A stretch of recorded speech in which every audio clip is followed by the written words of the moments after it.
There's a lot of people that overlook water in their level of preparedness. There's a few solutions that are out there, one of them being the Cana Provisions AR-1 pump. It's around $700 or $800, and that is extremely expensive for the average American. I'm here to give you a breakdown and a real world use case for this custom water pump. It's going to be about $250, and Black Cat Resources is the one who came up with the idea. Stick around and we can get into it in this video.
I'm not going to preamble and go on a long tangent about the importance of water. If you look at third world countries, most of them are struggling with water scarcity, water insecurity. They don't often have clean, repeatable ways of accessing water that's immediately drinkable. Here in the United States, we have not experienced that over the course of our lifetimes on a mass scale. That isn't to say that could never happen, and so I will be transparent that the purpose for this video is because I want to communicate this information and create an affordable way for mass amounts of Americans to be able to have systems to be able to get water fast and quickly for a lot of people at a given point in time. I feel really passionately about this because this is a tool that is going to be able to be used to help other people in an immediate. I think sometimes with defensive tools, you can really start to think on, man, there's a lot of these things are meant to just defend, and with that comes taking life. But water is always life-bringing and it is life-sustaining. And so I do believe in something like this because it allows you to be able to not just help yourself, your family, your children, your spouses, but helping neighbors on your block. And really the limiting factor on this is electric battery power and how many containers can you fill at a given time, or in a very high intensity scenario, how much time is available for you to be able to run water. And so with that, I really want to be able to communicate parts breakdowns. I really want to be able to give you as much good information as possible in this video. I mentioned at the start of the video that everything is going to cost about $250 for this system. So to begin with, everything you're seeing here costed me $183. Beginning, the heart of the system is going to be a Seaflow 33 series water pump. Make sure you buy one that has this 3-prong connector. This is going to be able to be used with almost any type of power outlet that you see within a home. There's also a lot of portable batteries that have an outlet that accepts this. So I can see why Black Cat Resources chose this. Seaflow is a very well-known name, and this one costed me $75 on eBay. You can buy one, single day, 2-day shipping overnight from Amazon, but you're probably going to be paying about $100 to $120. One thing that Black Cat did that I decided to change was that their QDs shot outwards. I thought that I was going to be a little less compact and portable, so I bought elbows to be able to kind of streamline and tighten this system up. And everything else is primarily going to be something that you can buy commercial parts off the shelf from a local hardware store like Ace, Home Depot, Lowe's, which is really neat about this. So you could really configure this in a single weekend. I wouldn't say I'm like this incredibly handy, crafty person. I've had to learn how to be more so just to be able to save money and start making DIY adjustments in my own home. So get that as a reference point. There's a lot of people that are watching this that are probably infinitely more handy than me. And if I can build this, that means you probably can too. I should note that the Seaflow comes with this strainer, and I felt one strainer was sufficient for this type of system given some of the other redundancies that I'll talk about later. So like I mentioned, Seaflow 33 series. The elbows that I bought were national pipe threading. There's two different types of threading, which is part of this that I learned about, national pipe and garden hose threading. So to start that, these elbows were national pipe threading. I believe that's the term. I'll correct myself in the notes if I need to. And then shooting down, what you can see is that you have to be able to find a way to transfer the national pipe threading to garden hose threading. And so there are adapters that you can buy at an Ace that do that conversion for you. And I bought two of them, given there are two sides that you need to configure this system. And then attached to those are these QDs. Now these are pretty common. You can find them anywhere. All of this together, was another $15, $20, $30, depending on the type of quality that you buy. The water pump is attached to just a simple polymer moly panel. It's probably made in China. In fact, I know it's made in China, but it's 15, 20 bucks. It does what it needs to. And there are bungee cords that you can tighten this down, and it holds to this pretty well. And for the use case that I think most people are going to be building this for, it does its job. But I do think this is an area that people could further evolve or optimize, if I'm being transparent. Hose selection and configuration is of course important. This is going to allow you to actually do the transportation of water. I purchased a 25-foot Flexzilla hose. I believe that this is a very well-known, reputable brand. This was also the recommendation by Black Cat Resources. It's also the same type of hose that Cana Provisions uses. You can purchase 25 feet or any length that you want from local hardware shops. Granted, it is most likely going to be in this neon green color. However, if you do want to buy it online, that's where you can get that brown cool guy color. I do think we get really caught up on camos and colors to a fault, so don't get too crazy over that part.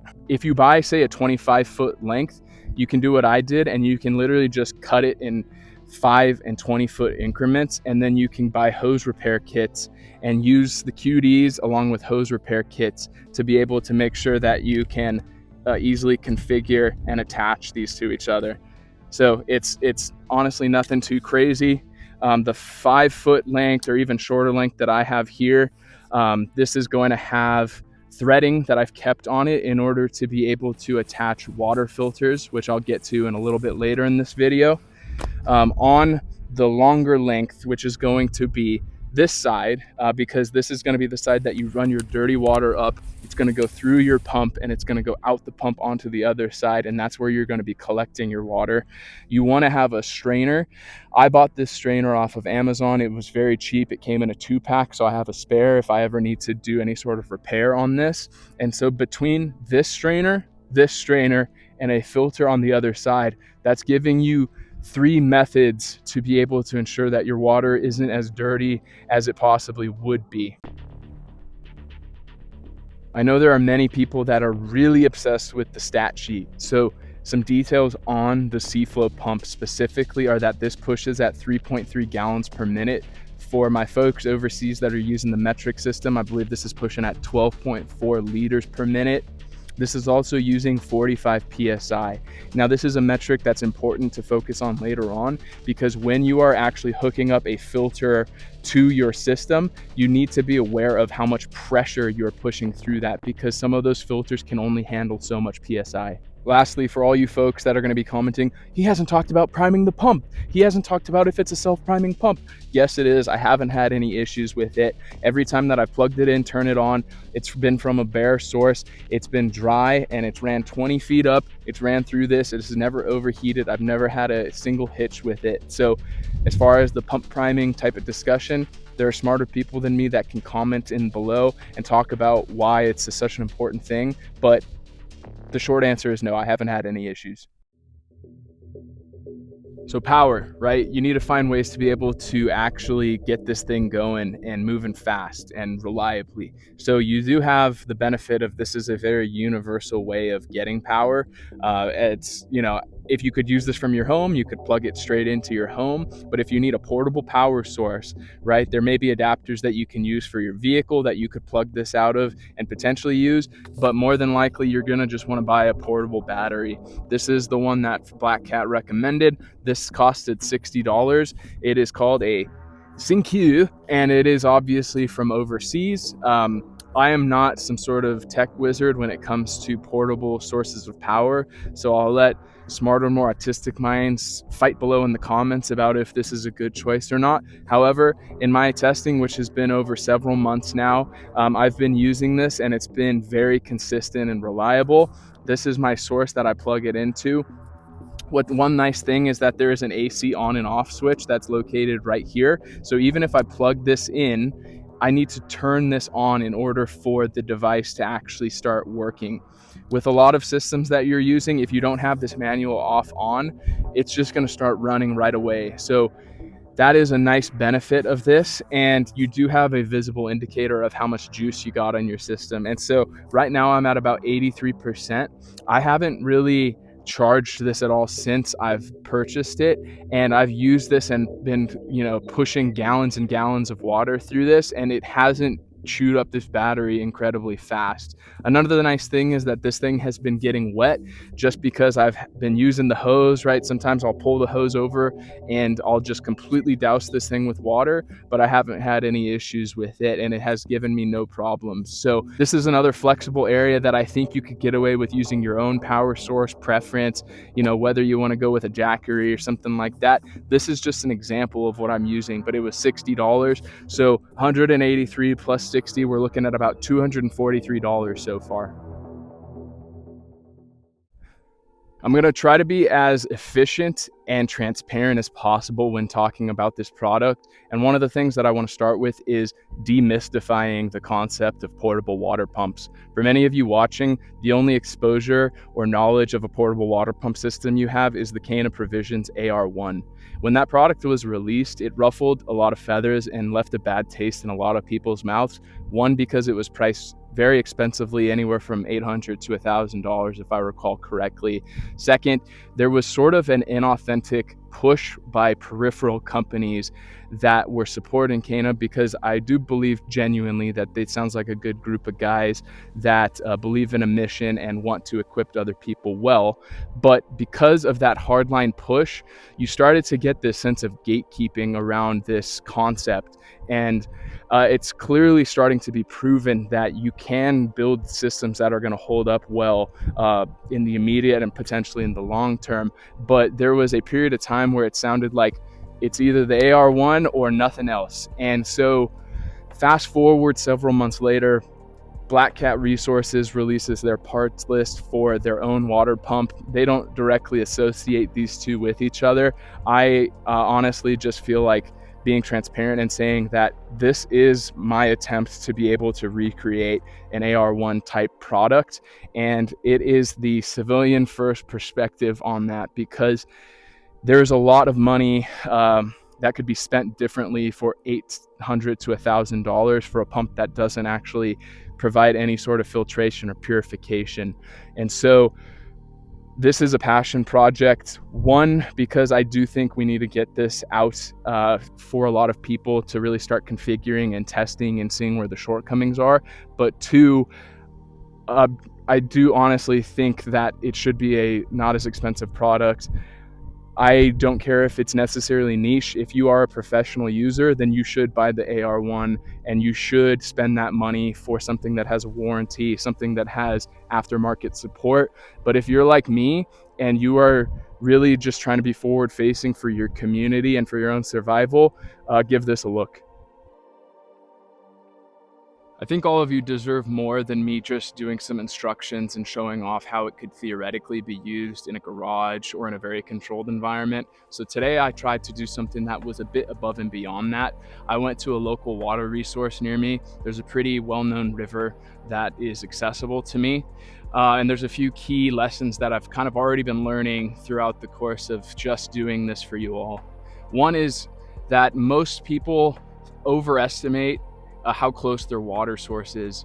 In my head, I was thinking, oh yeah, I can just drop right over there, probably not even be seen, and start to film this and see how it tests. But over the course of that, I realized I probably had to walk a good 500-600 yards, pass by 4 to 5 different people. It was very friendly, but I also have a backpack, tripod, a water can. So even in this type of mock scenario, it's kind of interesting to see how visible you would be. Another thing that I became aware of is it's very noisy when it comes to having a pack or certain things just getting to your water source. Another thing here is that when I got to my water source, I also realized there's a lot of bugs. I'm wearing shorts, and my water source is actually a little less accessible than I thought. The grass may look like it stretches all the way out there, but the water line is much closer up. So that was very interesting to see, which is an argument that could be made for having a longer hose size. Another interesting thing about being out here in this type of terrain is even though this is a fast moving source of water, it's very well known. And because of that, there are a lot of people that are using this river, whether it's recreationally, fishing, things like rafting, right? So those are all real world normal use applications before any sort of crazier scenario could ever come upon people. And this summer, we had recorded instances of E. coli within the water, just purely from all the recreational use. So even though something like this being a fast moving body of water, you might think to yourself, oh, because it's moving, I'm safe, I'm good to go, I could just straight up drink from it. But if you're going to do that, you should also know what's aware and what's in your water. Because in this instance, within the last week or so, E. coli has been recorded. This type of water system is going to be very handy for being able to get in, throw out your line, even if it means you're a few feet back, be able to pull your water very fast, whether it's filling up multiple containers just for you, your family, your neighbors. But beyond that, having purification systems, and ideally ones that you can configure with the water pump, can be very important. Two of the ones that I'm currently testing and evaluating are the Camco Taste Pure. This is sort of your standard RV filter. And another one is a Sawyer tap filter. Both of these systems are meant to be able to withstand higher water pressure, which is why I've selected these two as resources for you to consider when building out your own pump. As mentioned, this is the Camco Taste Pure. It's about $16, and it does come with this attachment that just creates a little extra flexibility and allows to make sure you're not kinking up hoses or things like that. This simply attaches on and you just run your water straight through it. I do think this is a redundancy, but it isn't going to filter or be quite as legendary as, say, a Sawyer. And so if I were to be using this at any water source that I would have just been pulling from, I would make sure to do another process of filtering and purifying. This isn't something I would rely on and drink straight from afterwards, just based off of the available information I know about the Camco filter. Now, what's interesting about this Sawyer tap is that it is specifically designed to be used with, higher pressure water systems. So maybe, let's say, filtering water from your sink directly, or using it in conjunction with this water pump. And so alone, there is no direct thread method, right? And so you're thinking, oh, am I supposed to just put this on directly? But it is a kit, and the whole kit is about $35, and Sawyer's always a really well-priced option. And so there is this adapter that you can use. And so you simply throw this adapter over your threading. You're going to tighten it and make sure that you have a nice firm squeeze and that there isn't going to be water that's leaking. And then you're simply going to just shove this on top. One thing to note, and I brought up previously about PSI with the C-Flow system, is that this Sawyer filter is recommended to be used at 40 PSI or less. Now, the C-Flow 33 series is set at 45 PSI standard. And so there is a delta of 5 psi. And so that might just be in the noise for some of you, but for others who want to like really be consistent and staying within the threshold for use, you can actually adjust the C-flow system, and you can use a 2mm Allen wrench up here, and you can adjust it and go either up 15 psi to 60 psi total, or you can go down and go to 30 psi. And so if you were going to do everything by the book, you would want to set your C-flow to 30 psi in conjunction with the Sawyer tap. You don't have that issue when it comes to the Camco Taste Pure. This has a more broader, margin of error with 20 to 60 psi. So your standard presets with the C-flow at 45 psi is going to be good to go with this. I would most likely trust the Sawyer tap as a primary water source in an emergency. I would ideally still like to boil it or purify it, but if I was really desperate, I honestly would consider drinking straight from something like this because of the Sawyer name and how many particulates, bacteria, viruses that this removes. I am familiar with other filtration systems. I have a couple here on hand to show you examples of. This one's going to be from HydroPack. This attaches to a lot of their bladders. You simply fill up those bladders with dirty water, and then you can drink directly from this, which is doing the filtering process. Another one is going to be the Sawyer Squeeze. This is going to be really similar to the Sawyer Tap that I showed, except I don't think it can handle as much PSI. I did test this using the water pump system, and it was leaking, so it isn't a tailor-made solution like the Tap is, but it probably could work in a pinch. Lastly, this is a Grail. This is more of a niche item, but you can fill this with water, you can compress it, and then it also filters and purifies water at the same time. And that comes into another point, which is water purification. Using this type of system, we've talked a lot about filtering, but you still want to be able to purify your water. And that means you either have to boil it, you have to use something like this, or you need to most likely add water tablets that are going to do the job. It's going to add a little bit of taste. You could potentially use bleach in a pinch, but make sure to do that step with the mass amounts of water that you're going to be pulling using the water pump system. Okay, so we're like $250 to $280 in so far. You now have a really nifty capability of being able to pull water fast and fill up containers for you, your loved ones, and your neighbors. The question is, how are you moving this water pump system around, and what are the containers you're most likely filling up? If you're a snazzy YouTuber or gun tuber, or dare I even say dirty civilian, maybe you have an e-bike or a motorcycle, or you have this crazy overlanding rig, and you have the sponsorships to back up this really tight, concise package that shows you can do all of these raids for the mission of water. But for most of us, the common folk, you are going to be using, dare I say, a backpack. And I showed this in the scenario. I filled up this mystery ranch. I kept it in there, and then as I got to the spot that I needed where I was actually going to be using the water pump system, I simply pulled it out and set it up, and I started to work. Black Cat Resources, they recommended a Kelty backpack. I actually think going as low profile of a backpack as possible is going to be your best call. One of the last topics is going to be water transportation. What's the most effective way to do it? Since it's not just you might be taking care of, but your neighbors, they might be coming with 10 to 15 sets of Nalgene's or water bottles, or they might be coming with a cooler, or they might be coming with Tupperware containers, right? You don't know what you're going to get. If you're a little more forward thinking, you might have water bladders like this one from HydroPack or simple Camelbacks. But I think some of the more efficient ways are going to be something like this Scepter water container.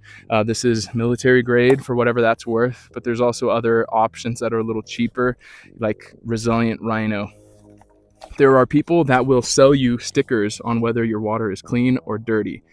I don't know if you should buy those. You should probably just get some duct tape and label it with a Sharpie. We have to get away with knick-knack culture at the expense of the consumer. The goal of this channel is to give you as much useful information at the most affordable price on something I truly believe. And the knick-knack stuff has got to go. Ephesians 3:17 through 19. So that Christ may dwell in your hearts through faith. And I pray that you, being rooted and established in love, may have power, together with the Lord's holy people, to grasp how wide, long, high, and deep the love of Christ is, and to know that this love that surpasses knowledge, that you may be filled to the measure of the fullness of God. Thanks for tuning in, and be sure to give Black Cat Resources some love as well.